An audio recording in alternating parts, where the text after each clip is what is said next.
नमस्कार। आइए आज एक ऐसी ऐतिहासिक और बेहद संवेदनशील घटना की गहराई में चलते हैं जिसे समय की राख से लिया गया है। इस पूरे विश्लेषण का जो मूल आधार है वो है शांति का भ्रम।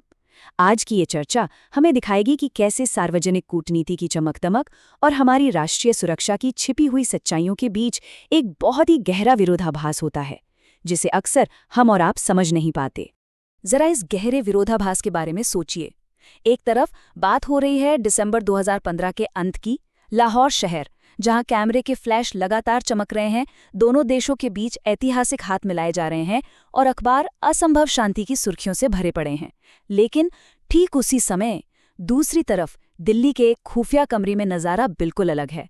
वहां बस एक कम रोशनी है, लगातार इंटरसेप्ट किए जा रहे सिग्नल्स हैं और एक ऐसा भारी सन्नाटा है जो किसी बहुत बड़े तूफान के आने का संकेत दे रहा है।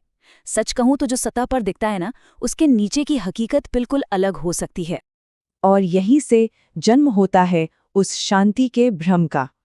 कर्नल विक्रम राठौड़ जिस माहौल में बैठे हैं वो सिर्फ एक कमरा नहीं है, वो एक पूरी मानसिक स्थिति है। वही कम रोशनी, मिट्टी के कुल्हड़ वाली चाय की सौंधी महक और बॉर्डर से आ रहे इंटरसेप्ट्स को लगातार घूरता हुआ एक थका हुआ अफसर। सोचिए, जब पूरी दुनिया एक कूटनीतिक सफलता का जश्न मना रही थी, तब देश की रक्षा करने वाले इस बंद कमरे में लगातार किसी अनजाने खतरे की आहट महसूस कर रहे थे।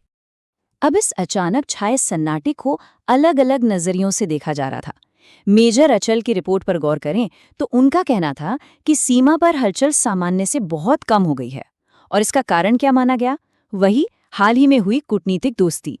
देखा जाए तो जब दो देशों के नेता हाथ मिलाते हैं तो एक जूनियर अफसर का ये सोचना बहुत स्वाभाविक है कि भाई तनाव कम हो गया है। लेकिन सवाल ये है कि क्या खुफिया दुनिया में इस तरह के आशावाद की कोई जगह होती है? इसका जवाब हमें कर्नल राठौर की एक रोंगटे खड़े कर देने वाली बात से मिलता है। वो कहते हैं, जब सीमा पार अचानक बहुत ज्यादा शांति हो जाए तो समझो कि बारूद को सूखा रखने की तैयारी चल रही है।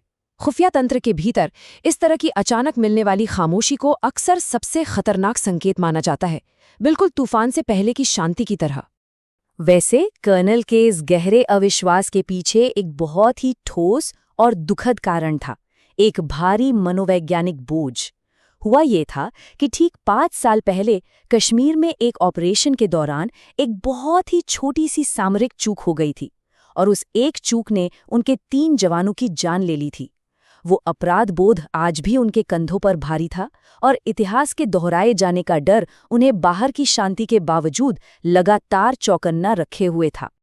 और ये चौकन्नापन जल्द ही एक खामोश चेतावनी में बदलने वाला था। तारीख थी 2 जनवरी 2016। जगह पंजाब का पठानकोट एयरफोर्स स्टेशन।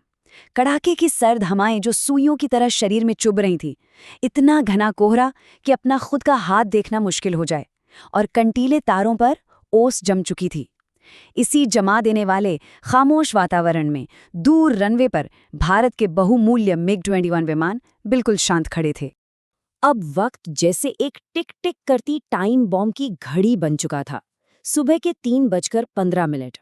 बेस पर सिर्फ घना कोहरा है। फिर ठीक 15 सेकंड बाद सूखे पत्तों के चरमराने की एक बेहद धीमी सी आवाज आती है। उसके अगले 30 सेकंड में कोहरे के बीच से कुछ साए दीवार फांदते हुए दिखाई देते हैं, और फिर 45वें सेकंड पर राइफल का सेफ्टी कैच हटने की वो खौफनाक क्लिक वाली धात्विक आवाज गूंजती है। महज कुछ ही सेकंड्स के अंदर वो सारा सन्नाटा एक बहुत बड़े खतरे में तब्दील हो गया था। उस हुप अंधेरे में वो नकाबपोश आकृतियां भारी भारी सांसें ले रही थीं। उनके हाथों में AK-47 राइफलें थीं। ठंड इतनी ज्यादा थी कि उन हथियारों के लोहे की बैरल पर ही बर्फ की बूंदें जम रही थीं। ये इस बात का साफ संकेत था कि खतरा अब पूरी तरह से एयरबेस के अंदर प्रवेश कर चुका था, और इसके साथ ही पठानकोट में घुसपैठ की शुरुआत हो गई। इसी बीच एयरबेस के कमांड कंट्रोल रूम में स्थिति बहुत तेजी से बदल रही थी। कर्नल विक्रम एक सामरिक नक्शे पर लगातार उंगली घुमा रहे थे। ये पल हमें वापस उस बात की याद दिलाता है कि अब खतरा सिर्फ कागजों, रिपोर्ट्स या इंटरसेप्ट्स तक सीमित नहीं था। वो अब नक्शे पर एक जेती जागती वास्तविक चुनौती बनकर सामने आ खड़ा हुआ था। तभी खबर आती है 4 से 5 की। ये कोई साधारण संख्या नहीं थी। ये उन अचानक और भयानक थर्मल हस्ताक्षरों का नंबर था जिन्हें ठीक उसी वक्त बेस की बाउंड्री के पास डिटेक्ट किया गया था।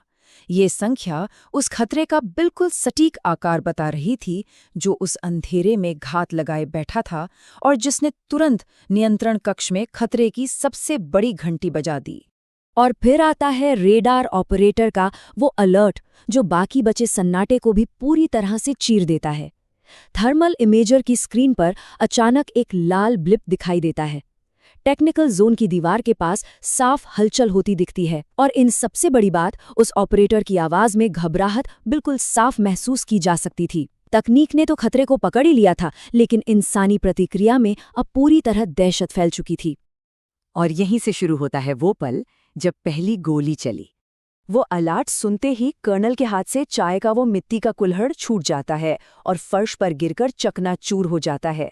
दरअसल ये सिर्फ एक कुल्हड़ का टूटना नहीं था, ये उस शांति के भ्रम का टूटना था।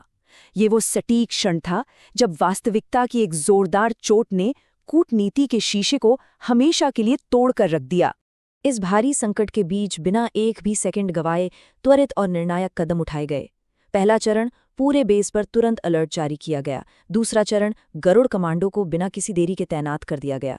और तीसरा, जो शायद सबसे अहम कदम था, कर्नल ने इसे किसी लोकल घुसपैठ मानने की भूल नहीं की, बल्कि इसे एक पूर्ण हमले के रूप में वर्गीकृत किया। और फिर उस घने कोहरे को चीरती हुई एक बेहद तेज रोशनी चमकती है। पंजाब की उस सर्द और खामोश सुबह के सन्नाटे को चीरते हुए लगातार 3 गोलियों की आवाज गूंज उठती है।